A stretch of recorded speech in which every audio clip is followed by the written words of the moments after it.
good morning, and welcome to the beautiful Philippines. Greetings from the Philippines. I don't know, maybe I think I got something spooky in my diet of some sort. Little runny nose, but hey, it's not corona, okay? I would never tell if you have a runny nose, a headache, don't share that details with anyone because they might put you in quarantine. Anyways, good morning, guys. Welcome back to my channel. This week, it's all about adrenaline rush, emergency stuff, miscommunication, crazy scheduling. And I just reviewed my whole week and I realized Sunday, Monday, Tuesday, Friday, Thursday. I was flying all week this week and pretty much hit a record for flight time. Patient, yeah, almost did more patients than ever before. So this week we have the up moments, the down moments, and again I keep saying, if you like these videos, which I am getting comments, I'm getting a lot of thumbs up. I appreciate those who are watching from Canada, etc. Always a blessing to have you guys watch and share. I think one person said they were watching from Texas, right? So that's good. Always let me know where you're watching from. It helps so I know and have an idea how far these stories are reaching people across the world wide web, right? So I want to welcome to the channel. Subscribe to my channel. Don't give a thumbs down, give a thumbs up. Leave a comment below and let me know how these videos continue to inspire you. And so we look forward to sharing with you this week. Without further ado, let's get into our report.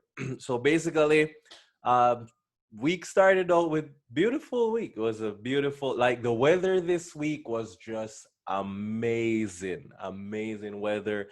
Visibility was good, but it was hot. Like this week, I really had to watch my temperature a lot when I was climbing. So this is just, going into where I had the first mission down in Makonakon. There Sunday, got an emergency call. It was in the afternoon, and this request came in. I dashed out. I was able to get it done before sunset, and it's a accident case. So picked him up and dropped him off, and hopefully he should be recovering and be back home soon. The next day, which was Monday this week, I got a request. It was gonna be a long day, and as you can see, the red area, there's a thunderstorm moving to the northwest, and we were getting a little bit of heavy winds from that. So I topped off my tank. The request basically was three doctors. It was supposed to be on Sunday this week, but they're due to one doctor traveling at a long distance to come over for the pick at the pickup point. It was rescheduled until Monday. So Monday, 680 nautical miles. It took me about almost 7 hours to do this flight. And I learned a lot on this mission in that the winds picked up a little stronger than anticipated. And when I finished the mission, I had to make some serious decision. Going into land, the winds were really picking up. It started gusting. I took this little photo here and calculated the winds. But by the time I landed, it was nothing close to what this app was actually showing me. It picked up high velocity. I had a strong tailwind, but nonetheless, Lord help me, I put the airplane down nice and safe, and these three doctors were able to get to their destination. You have to stay tuned to my YouTube channel. I'm putting together a video, and you will actually see how strong the wind was that particular day in order to get this mission accomplished. After I got that done, I went out another day again flying. We have a passenger here trying to tag along to get back home with two seniors. They're returning patients heading home.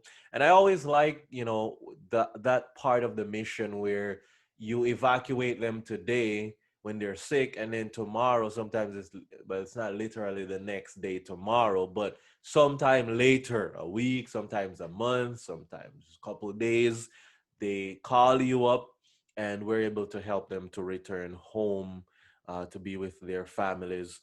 This is two patients here, two watchers. Basically, I picked them up and drop them off in a little place called, I think it's this is in Kauaian Airport actually. Seniors. This week I had a number of seniors who were sick, and the Lord was able to use the Mission Aviation plane to transport these. The director went down to Mindanao, down to our other air base. It's where, for those who have been following my story long enough, you would have seen me doing some construction 2 years ago. Actually, it's exactly 2 years ago. I was learning to do sheetrock work and painting, etc. And in that area where that third base is under construction, it's the biggest air base so far. And that place, I would do anything to be assigned there. It's loaded with fruits. So this is a called a durian. I pleaded with him, when you're coming back, please bring me durian. So he brought a nice one, and we have some durian ice cream in the fridge right now. Yep, we made ice cream from that thing, and it's a really nice fruit. A lot of Filipinos, they don't like it because for them it smells bad. Some say it's like cheesy socks, smell like feet. You name all the stink stuff, they say that's what it smells like. But for me, I rather smell this than the dried fish, and we won't go any more details in that.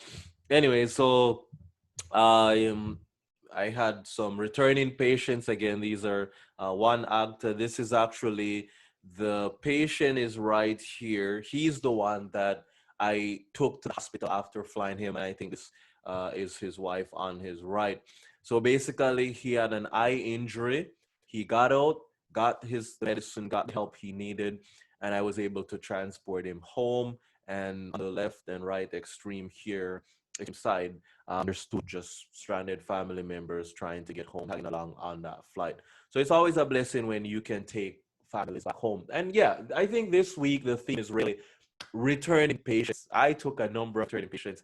Every returning patient is actually a success story. Okay, I don't know if you saw that episode, but for those who have been following, there's one particular day when I basically studied thunderstorms, chase bad weather, navigate around build up stuff to help this little baby boy that was having seizure. Well, this is mommy, daddy, and the baby. So I remember them telling Pastor Melky that the baby is now normal. It's another successful story. They got out, they got the medicine they needed, they got the help they needed, and I was privileged and blessed to take them back home. So I can say, now mission accomplished. I noticed they had a little cake, so I had to treat it very careful. It's very fragile, and I just took a little quick photo there on the wing. I think they're taking it home to celebrate of some sort. More patients again, basically seniors. I don't know what's happening with these seniors, but every now and then they have to go out. So it's two seniors here, one is a patient, one is a watcher. And to my right, I was heavy this week because, as I said, this week the temperature was really hot. When you have little or no clouds in the sky, it will be a more warm, like temperatures got up to 80. Like I'm cruising at 3,500, and then it's like close to 80 degrees Fahrenheit. And when you have that kind of temperature flying inside the airplane, it's cool because you have the wind blowing inside. But for the engine and its performance, it deteriorates a lot. So this mission, I could not bring all the patients and their watchers or assistant the same flight. So I actually split them up. So I took the husband and the kid. His wife is actually the pregnant lady right here. So I had to split this in two. So we have a total of six of them. I couldn't bring them in one trip, so I had to make a double trip. And so this is the pregnant lady. Basically, she's having some complications, need to get out. And beside her is a stranded student that needs to go out for some requirements. This is actually what my tracker picked up that particular day. I was just going back and forth, almost 4 hours of flying. Calculated it, it was like about 7 or 8 takeoff, 8 landings. And that's one of the good things I like with trying to get the hang of this airplane. the missions are really close to each other, so there's a lot of time to practice your landings and so on, because the average mission will involve 6 to 7 landings when I leave home. So there's a lot of connecting missions, patients going back home, stranded families, patients being picked up. So there's a lot of pickup, I mean, takeoff and landings. This particular mission was pretty much an emergency that came up. The PNP in the back, the police officer, had an accident and dislocated. I think he actually said it's broken. His left shoulder is broken. So he had to be rushed out. And tagging along with him, I have one patient here is a TB patient. That's a watcher. And the lady in the back is a stranded family member trying to get out. So that mission was a blessing to be able to help them on a timely manner. After those patients, one of the requests that came in from the hospital was actually, they call it a blue baby. It's a baby that's born with a tiny little hole in the heart. And when that's happening, it comes with a lot of complications. So this one was a little on the critical side, and I had to just be patient with them for their paperwork. And that's the other thing too. Due to the COVID, as you can see, these are the workers that came with the ambulance, and I was telling them they all look like sausages of some just colored sausage. They're just covered head to toe, screening people. Do you have any travel history, etc., etc.? They still have to, the patients, they still have to go through the rigid paperwork requirements, even when they are medevac critical patients that needs to be transported. So I cannot just, if like someone meets in an accident right now, unconscious, bleeding, head injury, etc., they still have to process paperwork before they can be transported. So it's just crazy what's happening, but it is what it is. But fortunately, they didn't take too long to process their travel documents, and I was able to transport them to the hospital. I would say that this mission was one of the highlights for me this week, one of the highlights. In that this young man packed, I was told that he had his stuff ready for about a week or two, just hoping to tag along. Stranded family member trying to get to his destination. So he packed his bag, hoping that one of these days I will have space on the airplane to accommodate him. He's actually very close to the hangar, about 25 minutes drive from where we have our airbase.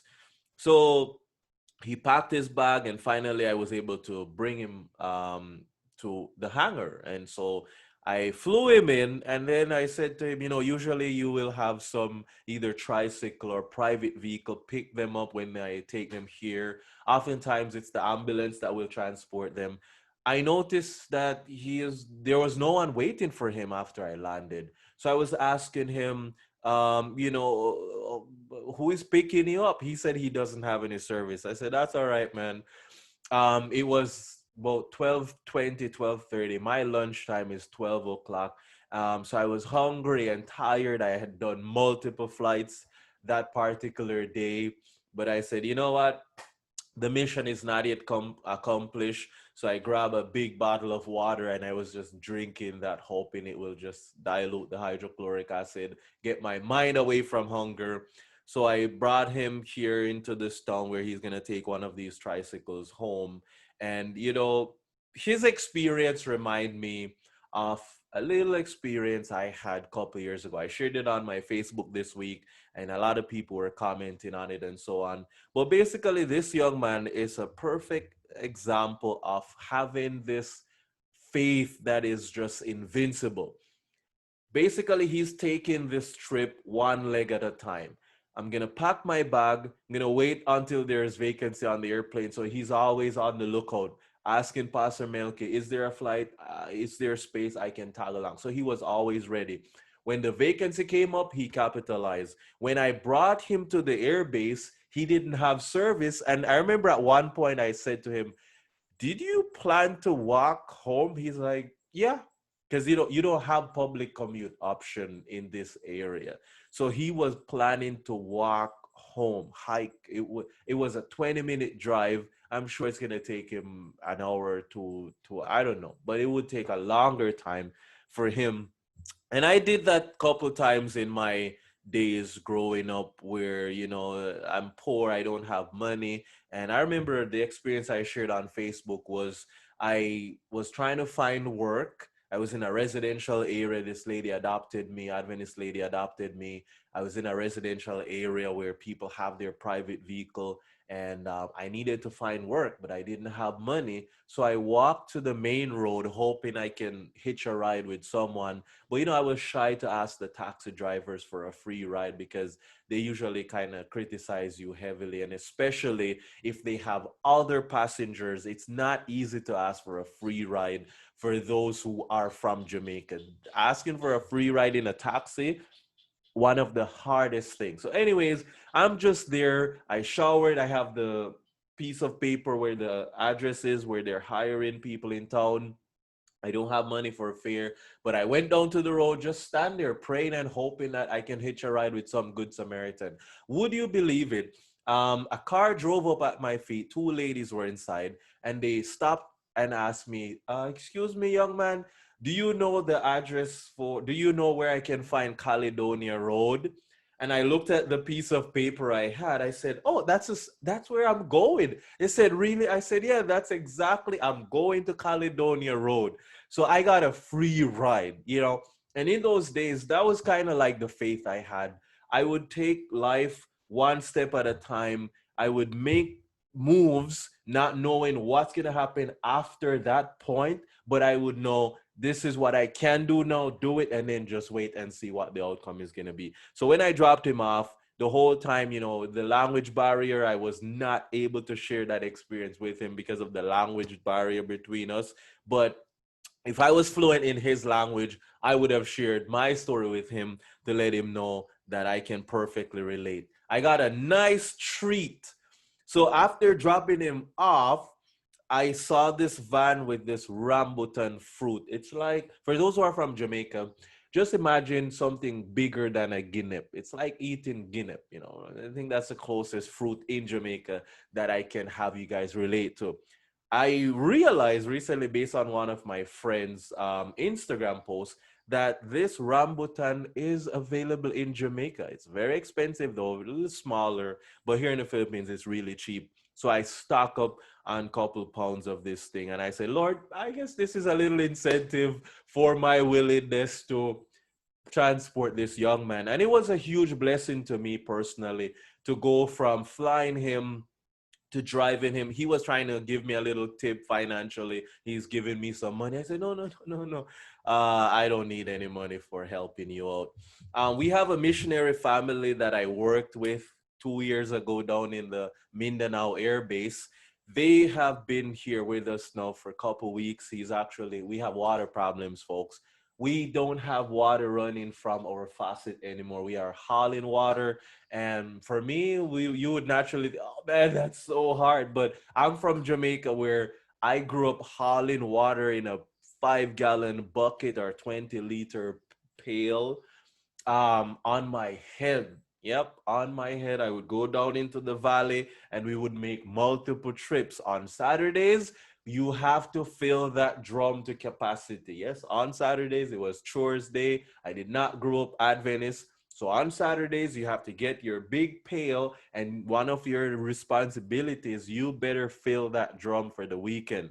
During the week, you can make one or two trips, and it's challenging. You have to climb the steep hill. Sometimes it's raining, it's muddy, it's slippery. Halfway up, you fall, the water spill, and the rule is you cannot go home with half pail of water. You cannot go home with 2.5 gallons. It has to be 5 gallons or 10 or 20 liters. You can't go home with half bucket. So if you fall halfway home and the pail is now half, you better go back down the hill and refill. But here in the hangar, we have a nice elf. You just take it to the church, turn on the pump, it fills the tank, you drive it home, and you just bail it out pail by pail right there into your bucket. So anyway, he is here to build a tank for us that's gonna hold, I think he said, 8,000 liters of water or 6,000 gallons of water. So in theory, when that tank is full, it's gonna be run. The pump will be running off solar panels, so we don't have to worry about electricity for it. So solar panels will generate electricity to run the pump, to pump it from the well into that tank, and the tank will feed the hangar, and the pressure should improve, etc. So, anyways, they've been visiting. I was told they're kind of stressed out with a lot of different things happening down, from that air base and the people in the community, etc.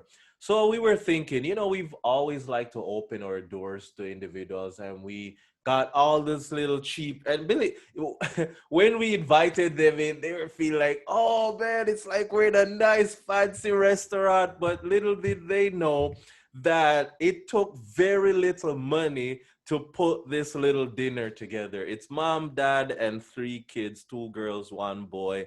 And they're just an amazing family. The husband is a very hard worker. And he sometimes get antsy. He's like, man, bro, what can I do? He's like that. He just like hunts for things to do. He was able to help me refuel the plane once. I was on the road driving, and a medevac emergency came up, and I just told him the instruction on the phone, and he was able to figure it out and put enough fuel for me in that airplane to help me to get the mission done. So I said, what can I do to just treat this family to a nice meal? So the theme was Indian food. Cook some nice vegan food. We had vegan ice cream, phone, and cheap, non-alcoholic wine here, and we had a good dinner. Now, it was supposed to be lunch, but again, I told you guys I was flying every day this week, so I realized every time I schedule to have lunch with them, 12 o'clock, something happens. I'm out flying, and I cannot make it back for lunch. So I said, okay, at the end of the day, I will usually come back home by way before 5 o'clock. So I said, why not make it dinner instead of lunch? So we made it dinner, and they were really blessed. We topped off the night with, I put them on my simulator. So dad and all the kids were trying to get the hang of flying. And, we had a very good time just bonding with this family. The next day, a medevac came up. A medevac came up. Basically, this pregnant lady was an emergency case yesterday. I flew her.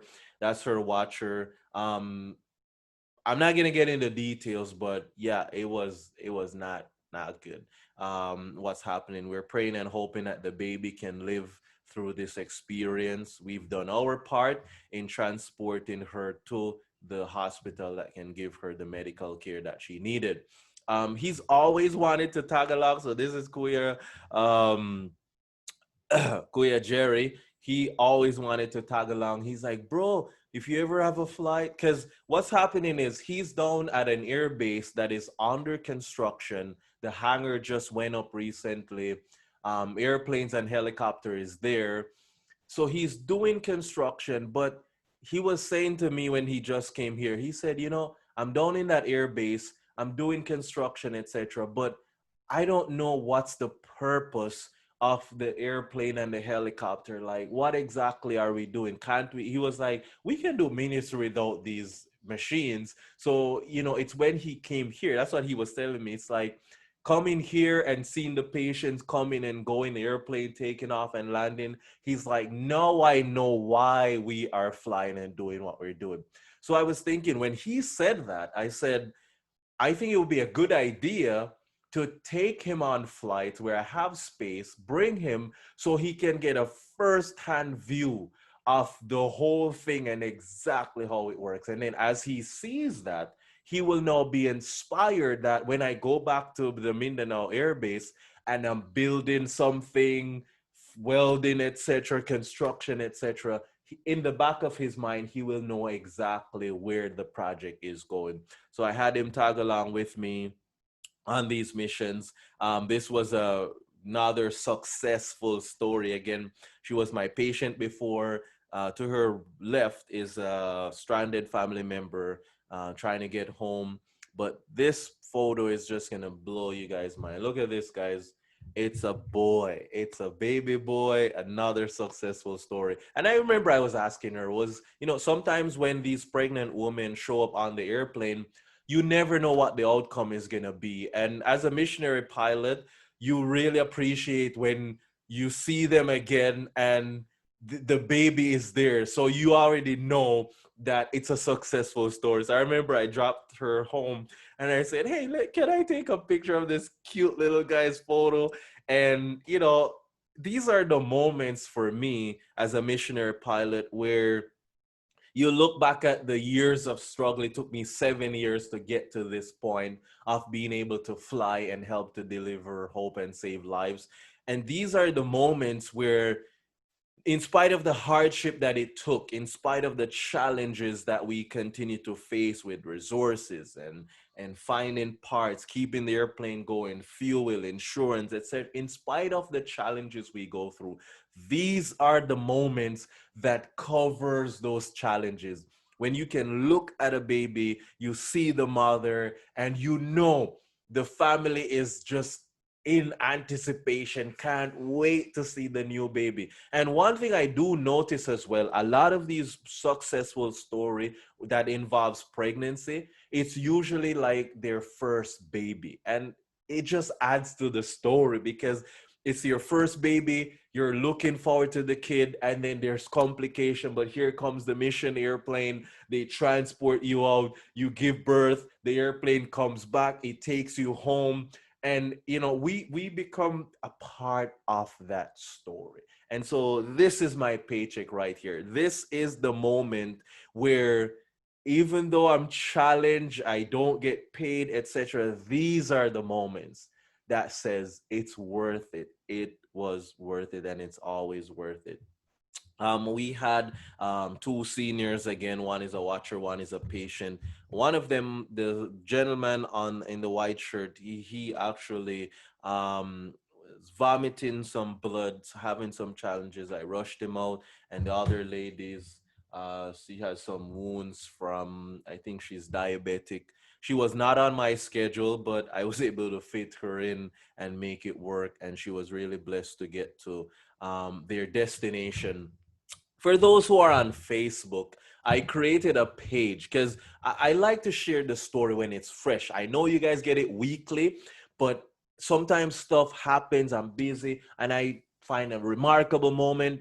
I just want to get it out there. So if you are someone that's on Facebook, I have a Facebook page that you can actually follow. I post videos, I post pictures, etc. You can follow me on a Facebook page. I don't have the luxury or the space to have thousands of friends. I have a lot of requests. I cannot accommodate everyone because, after a while, you can only accept so much friends, but you can have unlimited amount of followers. So you can follow me on my Facebook page, Flying by Faith, and that will help you to keep up with all these stories. And if for any reason you miss a weekly mission report, you can just go over to Facebook if you're a Facebook user, and you can find that mission report that you missed out on. You want to know the latest on my YouTube channel? You can go to my YouTube channel, which is Flying by Faith. You go to YouTube. This is one of the videos that it's not yet viral. It doesn't have a lot of views, but the few people who watch it, they are really amazed. Someone asked me recently, over and over I get this question. I always shy away from it, which is, why are you not paid as a missionary pilot? I don't always have the time to be texting with them explaining. So I decided, fine, I'm going to make a thorough video of why I don't get paid as a missionary pilot. So that's on my YouTube channel. You can always check that out. If it's a blessing to you, you can give a thumbs up, leave a comment below, and always help me to share these stories so that other individuals can be blessed. So in closing, we continue to invite you to partner with us. Why do we invite you to partner with us? Because this work, it takes time, it takes resources. I give what I have to the work. I give the time, I give my talents, and I try to ask the Lord to help me to be a better pilot, to continue to be safe out there and making the right decisions to help people. And so your prayers and your support, is what makes these stories possible. Without your presence, your support, babies like that would not be born. Mothers like that would not have the joy of seeing their born baby. Seniors who get sick would not have the opportunity to get out and get medical care. You know, the actors, the ones who go through life without much help and support, they would not have the luxury to be able to ask another airline that would cost 10 times, 15 times the amount. Doctors that need to be transported to get to smaller islands to go there for a couple months to minister to the health need of those individuals. Without your present support, these stories would not be a reality today. Just this week, I flew almost 20 hours from Sunday right back to yesterday, Friday. It was almost 20 hours. I transported 13 patients this week, 16 watchers, 10 stranded passengers, three of which were doctors, and I burned over 221 gallons of fuel, or 884 liters. So we just continue to encourage you as you continue to pray, as you continue to make your donations. Run over to the website. And as I often tell people, I collect stories. I'm a story hunter guy. I love stories. Don't just send a donation. If there is a story behind your willingness to give, I want that story. I want to know what happened. How did the Lord impress you to give? Because as I said, I love collecting stories. There's a lot of amazing stories. I like stories where people say, hey, like one story I remember, she was impressed to give. She's like, I'm gonna give $50 because that's within my comfort zone. But she said there's a voice keep bugging her, give 100. She heeded to the voice and she gave 100. The next day, she said, God replenish the amount that she gave. I don't know if he did it financially or materially, but her faith was improved. And the Bible says, he that giveth to the poor lendeth to God. You got to go find that Bible text, but it's in the Bible. So, on behalf of everyone here at Philippines Adventist Medical Aviation Services, yours truly, Davin Bennett, missionary pilot, just learning how to fly by faith, helping people going the extra mile for whatever it costs to get that story, to help that individual. We pray and we hope that people will not see us, they will not see Palmas, they will not see the airplane, they will not see me, the missionary pilot, but may they discern that this is Christ using the airplane, using me, the pilot, using this ministry, using your donation, your support, and your encouragement to help people to have a reason to have hope in the fact that God still loved them, especially during this pandemic time. God still loved them. He still cared for them. And I'm so glad the Bible says, as often as you do this, or in as much as you do this, you have done it unto me. So this is Christ, beloved friends. We are transporting Christ with the little baby. We are transporting him in the senior man, the doctors, etc., stranded family members. In as much as we have done it unto the least of these, my brethren, you have done it unto me. God bless. Thank you for watching. And we look forward to episode 14. And before I go, I don't want to end on a sad note at all, but I just remembered an experience. Just this week, someone met in an accident. And when we found out, basically the patient was a 50-50 case. There's a 50-50% chance that he may live or he may not live. The family made the decision, no need to transport him to another hospital. We're just going to accept the fact that he may live, he may not live. If he lives, he will live with us. If he dies, we'll just bury him here instead of transporting him. And turns out that the reason why he's at that point of death or life is solely because of being intoxicated with alcohol. Beloved friends, a lot of people are not surviving this pandemic. They are turning to alcohol. Most of the critical accident cases is related to intoxication of alcoholic beverages. So this is just a timely reminder. Drinking is not going to get the coronavirus and its effect from you and your family. Adding excess alcohol in your system is just going to make a bad situation worse. So we just want to encourage you, don't turn to alcohol for relief and comfort in these times. Turn to God. Try prayer, try having a religious experience, and you will see the difference. May God bless you. Subscribe, like, comment, share these contents, and we'll see you next week for episode 14. Take care, and we'll talk soon. Bye bye.